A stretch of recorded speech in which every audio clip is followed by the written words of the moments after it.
Hello, everybody. Hi there, Welcome to Myth Busting Mondays. I'm Orna and I'm Walters. Matthew Walters, and every Monday we bust a myth about love that blocks you from the long-lasting, soul-satisfying love that you desire.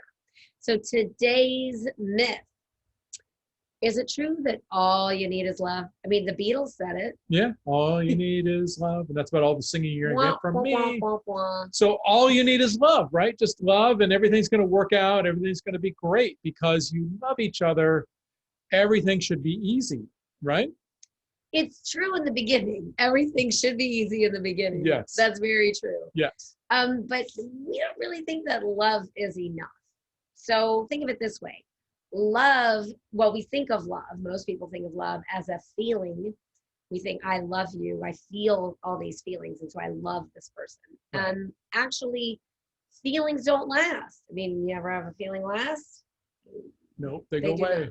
not. In fact, we actually use a slightly different phrase. We say, I'm in love with you, which then means you can fall out of love with somebody because that feeling went Well, I away. don't like that you said we, Well, because that doesn't work for me at all. Not you and me, but we as a people, right? We as a society, we say, I'm in love with you, and then I fall out of love with you because that feeling didn't last. Yeah, we don't I like still that. love you, but I'm not in love with you, right? Like all of these like splitting hairs around love, Exactly. measuring love. I was kind of teasing a client the other day. She said that she's in a relationship right now, and she says, I think my dog loves him more than me. And we're like, there's no love meter. There's no love meter. There's no love meter. You can't pull it out and measure it.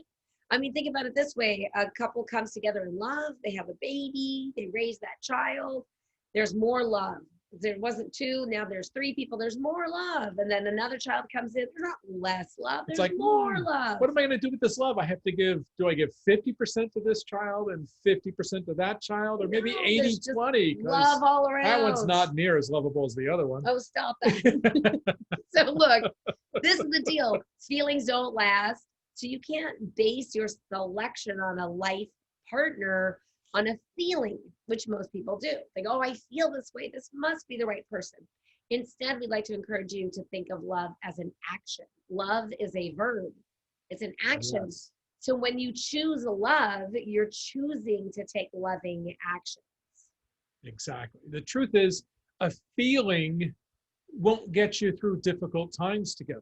Right? And life is full of challenges. It's just part of living, right? Look at all the challenges we have going on in our world right now that are outside of us, right? That we have no control over. But then there's also the daily challenges we have of just taking care of ourselves and living our life and paying our bills and getting along with people and all the stuff we face, right? Yeah. So love, the feeling, right? If we think of love as a feeling, it's not enough to get through those challenges because those challenges will cause that feeling to take a break for a little while because you're dealing with the challenge and you're dealing with your frustration, maybe with your partner, right? I mean, I'll just say this. Like, I love Matthew. I do. I love him so much. But that doesn't mean that I never was angry, feeling angry about something he did or said. I mean, that would be unrealistic, an unrealistic expectation.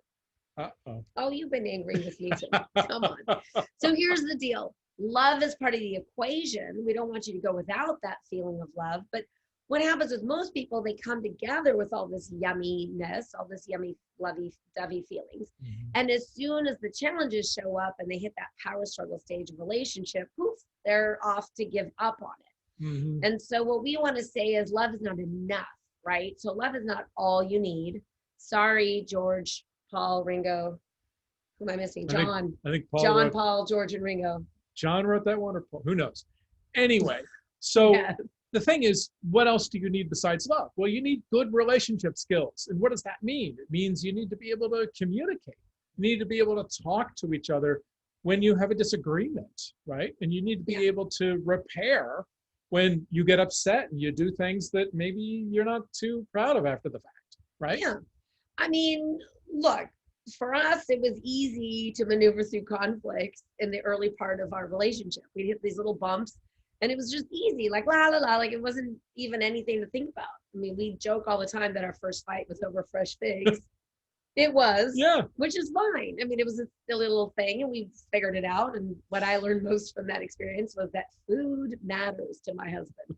Food is very important. Actually, food is definitely one of the high values for both of us. We're both Yeah. foodies. We grow food. We like food. We like food that tastes good. And we're sometimes very particular about our Yeah, food. sometimes.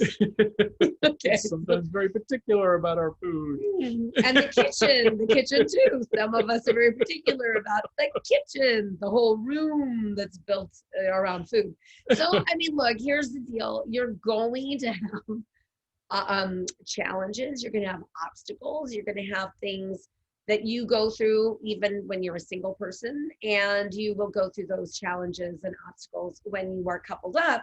But the thing is, when you're coupled up, you're in a relationship with somebody who is not a carbon copy of you. That's a whole nother person over there. And so what we say is love is part of the equation, but love's not enough. So to bust this myth, we want to say it like this. It's important that you have all those yummy feelings, and chemistry is included in that, even though chemistry is not love. But you need to have that spark that you have in the beginning, all of that yummy, humana, good stuff. And you want all of that, but that feeling doesn't last over time. Instead, it changes and it transforms to be this really sort of yummy depth of love, like the ocean of love, right? So, no. Got me all feeling gushy inside, all the ocean of love, right? Yeah. See, the thing is, when you work through challenges together, when you go through difficult situations and you do reconnect and repair, you deepen your relationship over time. And the love you feel 5 years, 10 years, 15 years down the road is much deeper. It's much more soulful than that fresh love, right? That fresh love is great and it's exciting and we get it, right? But it's like an infatuation. It is. It doesn't have depth. It has this sort of promise of what can be later on if both people continue to choose each other. So we don't want you to be predicating your dating process on thinking when you have the right feeling that that is the signal that that is the right person. The feeling is not predictive of is that a good match for you or not a good match for you. So when we think about the way we felt about each other early on, it had all of that magical, yummy, sweet feelings of coming together, but it didn't have this, like, I'm going to say it again. You're going to get all gushy again. The deep ocean of love. No. Yeah. The deep ocean of love that we have between us now, right? That we're part of, right? This depth of love. And that's what we want for all of you. So if you are wanting something similar, it is important that you also gear up on your relationship skills. Yeah. And the place to gear up on your relationship skills is before you're ever in a relationship, because that way you can practice without any risk or with minimal risk. Mm-hmm. Yeah, because we're not taught to communicate kindly and with compassion. We're not taught to communicate our feelings authentically. We're not taught about how to really handle conflict. Most of us, right? Because most of us grow up in families that are kind of messy. And we sort of learn haphazardly how to deal with that. There isn't a class. You would like to think that intimate monogamous relationship is instinctual, right? And in some ways, I actually think it kind of is, because our society works better with monogamy than it does without it, right? Our society sort of functions better. And I might get some flack from that, but who cares? But I would say this, it's not instinctual about how to make it last and how to make it work. Communication is not instinctual about how to share what's going on with you without blaming your partner for your feelings, right? So it is really a skill you need to develop about how to communicate.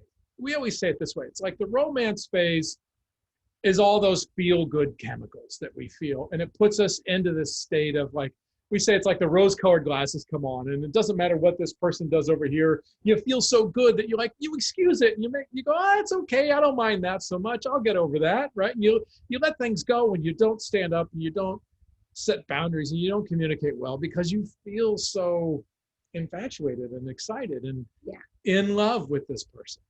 But then those chemicals wear off, because they always do. I'm going to say that again. And it's not unromantic to think those chemicals always wear off. And when they do, there's a little bit of a hangover. And that hangover is the power struggle. And the power struggle says, hey, you know what? You still have all those things that were different between us. but now I just wish you were more like me. If you just dealt with stress the way I deal with stress, if you I just, know how to you do know, it. if you clean the kitchen the way I clean the kitchen, right? Or you make the sandwich the way I make the sandwich, or right, whatever it is. Right? You load the dishwasher the way I load the dishwasher. I mean, here's the thing. No couple skips the power struggle. And every single one of our clients through over a decade now, all around the globe, when they finally are with that yummy, beloved soulmate person, they tell us, oh, we haven't hit the power struggle. We have no idea what you're talking about. There's not going to be a power struggle. And they get delusional in that romance phase. And eventually we do hear from them, oh, something's going on. I need to talk to you guys. And we get on the phone with them. We're like, oh, you're in the power struggle. And they're like, oh, wait, this is the power struggle? What happened? Well, I didn't think it was going to be like this. Every single one of them. I didn't think it was going to be like this. So I don't know what you're all imagining when we say power struggle, but that's what it's labeled. And we're just going to say it's going to look like however it looks like for whoever you are in a relationship with, right? I don't think there's like a Xerox copy formula for Well, it's unique to the two of you. in the way it plays out. Because it's about your stuff, right? Yeah. Your stuff and your partner's stuff and how they Yeah. bump up against each other and how they Exactly. interact with each other, right? And the only way to get through this, to get to the other side, to get to that deep, yummy ocean of love, right? The way to get through that is to learn to stop fighting this person here, right? For your way or her way or whatever that is, right? We're going to not do this. You're not going to do We're that. gonna put the fist down. Instead, you decide to fight for the relationship. Yeah. In a sense, you say, you know, I get that we're not getting along right now, or I get that we have this conflict, or I get we have this thing between us that we can't seem to get through. But I'm going to choose our relationship over my ego and my desire to have it all work out my way. Or you might have to just simply get more creative. We found that when we have been in that power struggle stage, that we need oftentimes a new perspective. So sometimes we take a break and we both go off and do something to calm ourselves down, and then we come together. And sometimes we just have to get more creative. But what we always do is we extend to the other person the benefit of the doubt. So you give that person the benefit of the doubt. And it's easy to do when you first meet a stranger. So we say through the dating process, do not give a stranger the benefit of the doubt. They haven't earned it yet. Mm-hmm. But with your partner that you have a lifelong commitment to, that person has earned the benefit of the doubt. And that's what you want to extend. So thinking that love is enough, it's just not going to fulfill that unrealistic expectation that if you have these feelings for somebody, that it's just going to magically work out. The skill set is to speak up, to know how to communicate how you're feeling and what's going on with you, even when you're triggered. Mm-hmm. Or to know and notice when you're triggered, maybe take a break, come back when you're more calm. It is your own responsibility when you're triggered to calm yourself down. When I'm triggered, and it's not pretty, I'll admit it, but it is not Matthew's job. It's not part of his role to calm me down. Even if whatever he did or said is the thing that triggered me, because my triggers are mine. It belongs to my whole history. And same in the vice versa, right? Mm-hmm. I'm not responsible to calm Matthew down. So you're responsible for that. If you're triggered, own those triggers, right? All the sages say, know thyself, that is the path to bliss and inner peace. So know thyself, know thy triggers, mm-hmm. right? That kind of goes together. Know thyself, know thy triggers, own your triggers, take responsibility for them. Exactly. And when you own those, then you can come together when you're calm and say, I'm sorry I lost my shit. Exactly. I'm sorry I lost my shit. Because sometimes we lose our shit. And sometimes we feel badly that we lost our shit and we don't want to own it. And we try to wiggle and squiggle and dance our way out of owning it. And that's okay too. Whatever you need to go through to eventually get to the place where you say, that's mine, I own it, I'll take it 100%. I'm responsible for my behavior. I apologize.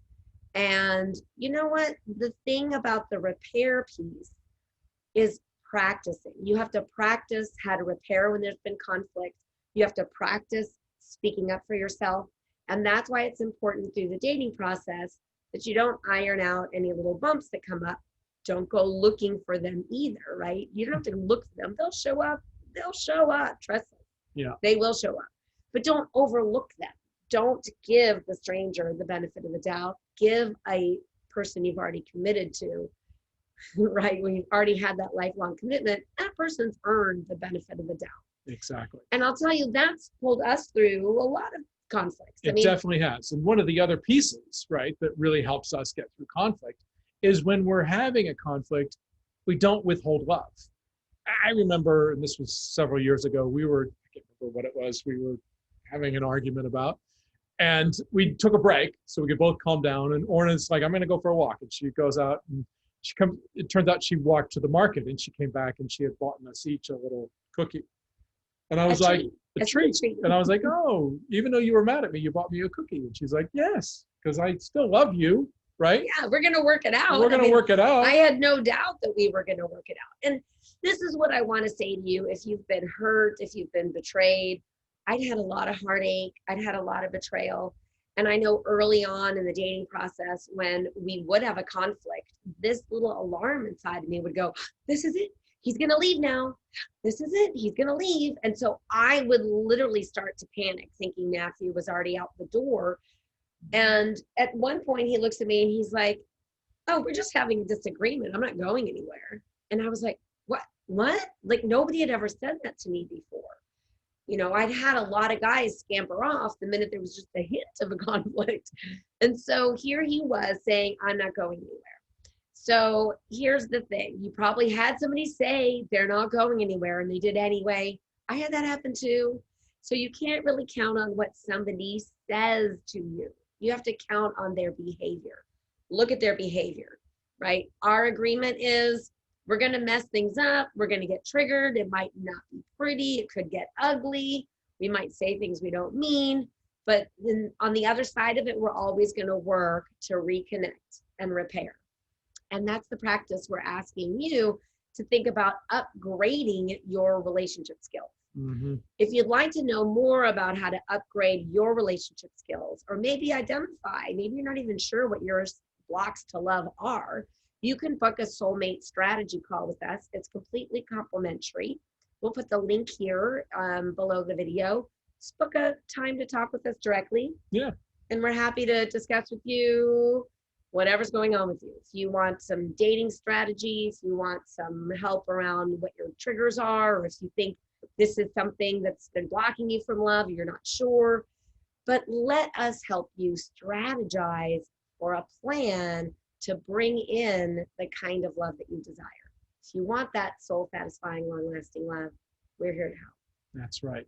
So with all of that said, the last piece we want to just say about all of this is, since love is an action, it's your job to choose love daily.